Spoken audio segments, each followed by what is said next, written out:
ইফতারি সামনে রেখে দোয়া কবুল হয়। বিশ্বাস হয়? কি সামনে রেখে? সামনে ইফতারি। বসে থাকি আমরা তৃষ্ণায় সারাটা দিন, ছাতি ফেটে যায়। আল্লাহ দেখে, দেখতে দেখতে আল্লাহর একটা সফট কর্নার তৈরি হয়। এটাই সুযোগ কাজে লাগানোর, ঠিক কিনা? মুমিন ঝোপ বোঝে কোপ মারে, সময় মতো কাজ করে, ঠিক কিনা? আল্লাহ তখন ফেরেশতাদেরকে জিজ্ঞেস করে, এই ঘটনা কি? খায় না যে? খায় না কেন? আল্লাহ রোজা রাখছে। এগুলো কি? রো আফজা, পেঁয়াজ, আলুর চপ, বেগুনি, মুরগির রান খায় না। খায় না কেন? ওরা যে ক্ষুধার্ত, আল্লাহ আপনার ভয়ে। তাই কি চায়?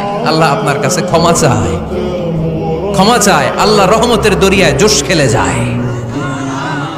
আল্লাহ তখন বলে, আমারে দেখছে নাকি ওরা? ফেরেশতারা বলে, না দেখে নাই। আমার জান্নাত জাহান্নাম দেখেছে? না দেখে নাই। আমারে না দেখে, জান্নাত জাহান্নাম না দেখে আমার এত ভয় করে? যাও, আজকের এই রোজার বিনিময়ে এখন বান্দা যা চাইবে সব কবুল করে নেব।